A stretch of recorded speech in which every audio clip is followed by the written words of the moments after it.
मंडळी नमस्कार. मी सुजाता चोक परिक्रमामध्ये आपलं स्वागत.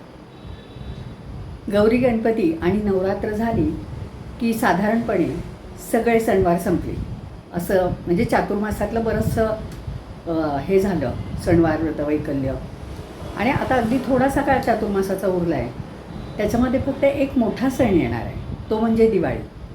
आणि दिवाळी हा मला देवांचा सण वाटतच नाही, तो खरं तर माणसांचा सामाजिक सण असं मला नेहमी वाटतं. कारण बघा, त्यातला एक दिवस पती पत्नीसाठी असतो, एक दिवस बहीण भावासाठी असतो.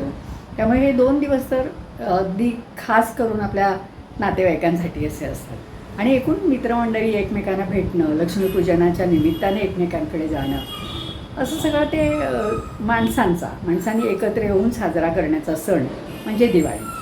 त्यामुळे दिवाळी हा देवधर्माचं कमी असतं आणि इतर गोष्टी खूप छान असतात. तर हा आता एक नवरात्र झालं की म्हणजे हा जो शारदीय पौर्णिमा आता येईल, याची नवान्न पौर्णिमा आम्ही त्याला म्हणतो. कोजागिरी म्हणूनही ती खूप मोठ्या प्रमाणावर साजरी होते.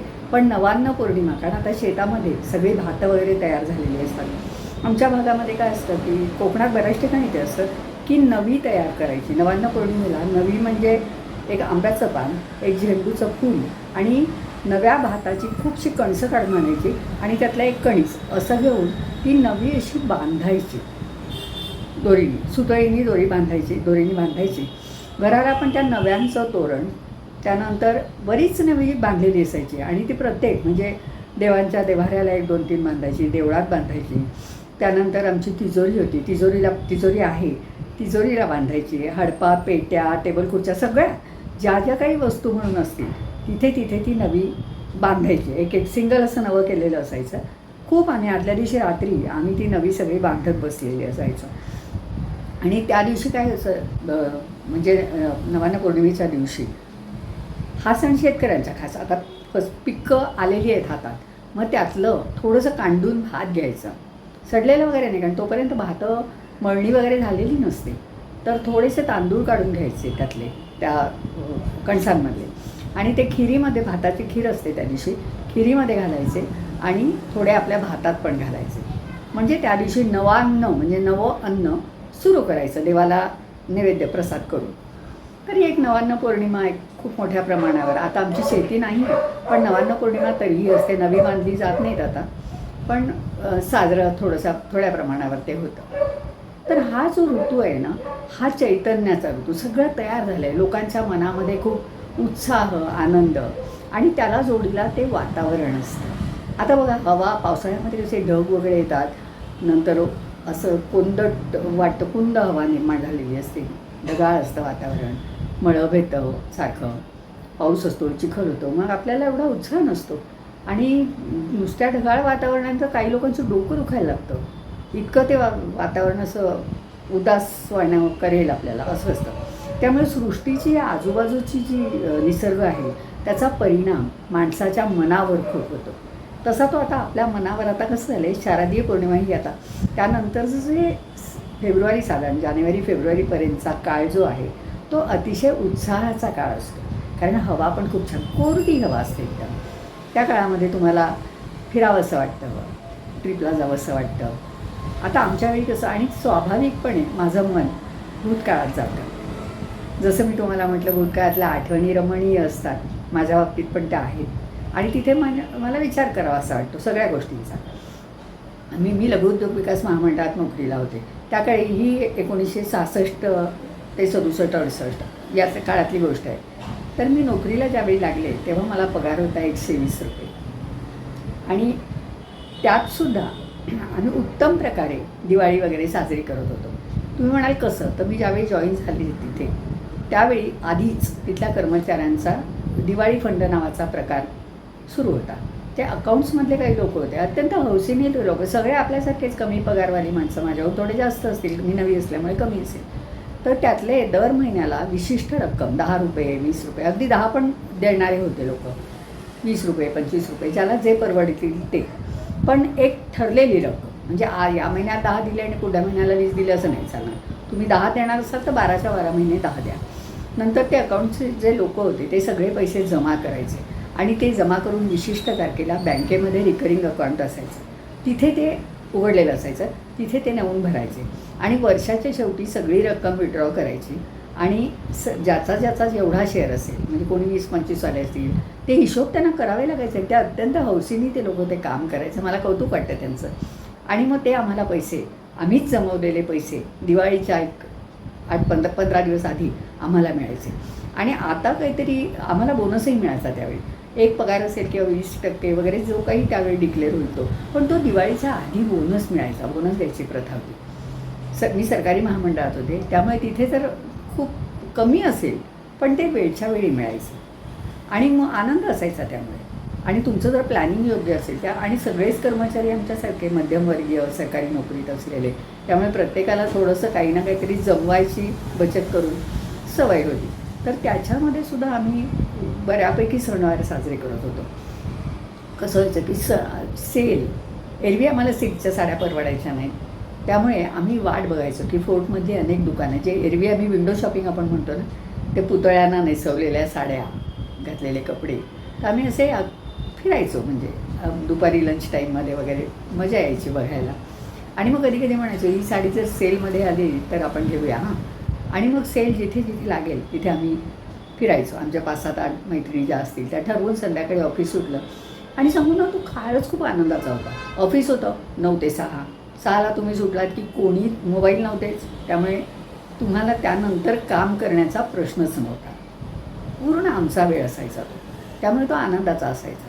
आता कसं झालं आहे, आता 2-3 गोष्टी मला नेहमी खटकतात की माणूस जसा काही 24 तास नोकर झाला आहे, गुलाम त्यांचा, कंपनीचा. मल्टीनॅशनल कंपनी असेल तर अजून वाईट, रात्रीसुद्धा. पण साधा असला तरीसुद्धा आता सारखं कॉम्प्युटर, लॅपटॉप, हे मोबाईल, याच्यावर सारखे तुम्हाला वरिष्ठ मंडळी असतील किंवा क्लायंट्स असतील, सारखे तुमचे फोन कॉल चालू असतात आणि तुम्हाला अजिबात वेळ नसतो बोलायला. आमच्या वेळी तसं नव्हतं. आम्ही फार आनंदाचा काळ होता तो. एकदा ऑफिसमधनं बाहेर पडलं आणि माझं तर काम फारच सोपं होतं.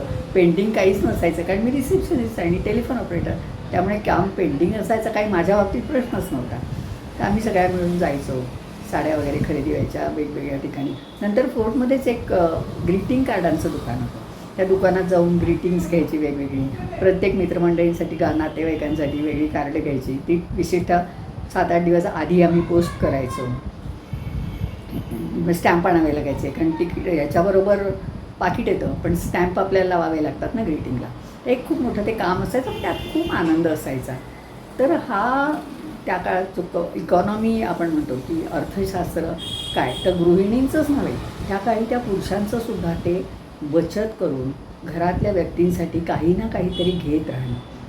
सगळे संसारी पुरुष, संसारी बाई असा प्रकार नव्हता, संसारी माणसं सगळे पुरुष पण, ते पण ठरवून आम्हाला काही वेळेला आम्हाला सांगायचे की मॅडम मला सरप्राईज द्यायचं आहे बायकोसाठी, तुम्ही एक साडी आणून द्या ना. मग आम्ही जायचो त्यांच्याबरोबर. असंही काही वेळा झालेलं आहे.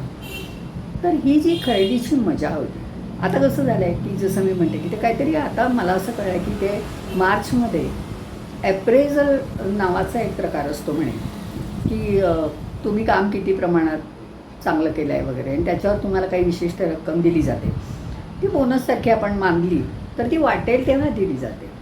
तुम्हाला जर गरजेच्या वेळी पैसे मिळाले तर त्याचा जास्ती उपयोग आणि जास्ती आनंद होतो, असं मला वाटतं. की तुम्हाला आता दिवाळीला हवी आहे ना, मार्चमध्ये मिळून काय फायदा आहे आपल्याला? फायदा आहे, पैशांचा फायदा नेहमीच असतो. पण जर दिवाळीच्या आधी मिळाली किंवा सणावारांच्या आधी पैसे मिळाले तर आपल्याला ते व्यवस्थित त्याचा विनियोग करता येतो. त्यामुळे या 2-3 गोष्टी ज्या आहेत नाही, त्यामुळे आनंद थोडा बराच कमी झाला आहे असं मला वाटतं आयुष्यातला. तर दिवाळीचा सण म्हटला, दिवाळीच्या सणाला सुद्धा आता सारखं काही विकत नाही. आता काही घरी होतच नाही, सगळं विकत. दुकानामध्ये आमच्यासाठी सगळं तयार केलेलं असतं, फक्त तुम्ही जायचं आणि घेऊन यायचं. काही हुशार लोक असतात तर ती आधी ऑर्डरही देत नाहीत, कारण आधी केलेलं ऑर्डर घेतली की ते करून ठेवत राहतात. त्यामुळे शेवटच्या क्षणी जे मिळाले ते आणतात, कारण ते शेवटच्या क्षणी ताजं मिळतं. अशी पण काही लोकांची ही आहे भावना आहे, म्हणजे की आधी नको ऑर्डर, नाही मिळालं तर दुसरीकडनं घेऊ. तर आधी ऑर्डर देत नाहीत, कारण मग जुना माल मिळायची शक्यता असते, मग तो टिकत नाही जास्त का. त्यामुळे आताच्या काळामध्ये हे सगळ्या गोष्टी घडतात. पण आमच्या वेळेला ना ते घरातलं वातावरण पण खूप छान असायचं, फराळाचं असायचं, आम्ही करायला लागायचो मदतीला. मुख्य म्हणजे वेळ होता. नोकऱ्या करूनसुद्धा या सगळ्या गोष्टी करायला आमच्याकडे वेळ होता. हा खूप आनंदाचा भाग आहे. आणि या गोष्टी आठवायचं कारण काय, हे सगळे उद्योग करूनसुद्धा आम्ही आकाशकंदील करायचा, रांगोळ्या काढायच्या, हे सगळं करायला माणसांना वेळ होता. मैत्रिणी आम्ही सगळ्या जायचो कुठे कुठे, एकमेकींकडे सुद्धा जायचो काही वेळेला. तर आज आता हा जो सण आला आहे, दिवाळी येईल आता, परवा दसरा झाला, आता नवान्न पौर्णिमा येईल परवा, त्यानंतर दिवाळीचे, दसऱ्यापासून दिवाळी 20 दिवसांनी येते, त्यामुळे 15 दिवसात कुठ्या आता सगळीकडे ग्राहकपेठा लागतील. ग्राहकपेठेमध्ये माझ्या मते वस्तू महाग असते थोडी, आणि बार्गेनिंग नाही करता येतं. आम्हाला दुकानात बार्गेनिंग करता येतं. साड्या घ्यायच्या म्हणजे हिंदमाताला गेलं की तिथे भरपूर बार्गेनिंग आम्ही करतो. तर ग्राहकपेठांमध्ये पण एक आहे हटके, आपण ज्याला म्हणतो ना, काहीतरी नवीन नवीन वस्तू ज्या एरवी बाजारात आपल्याला सहसा दिसत नाही, त्या अशा ग्राहकपेठांमध्ये मिळतात.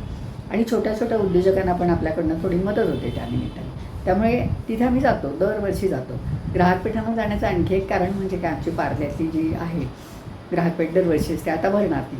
तर आम्ही जातो कशासाठी, तर खूप लोक भेटतात तिथे.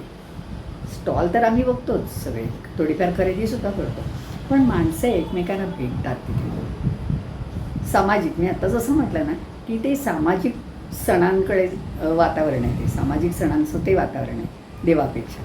माणसांना भेटणं, माणसांनी तू काय घेतलं आहेस, मी काय घेतलं आहे, मग अमुक स्टॉलवर ते चांगलं आहे, असं ती देवाणघेवाण सगळी चालू असते.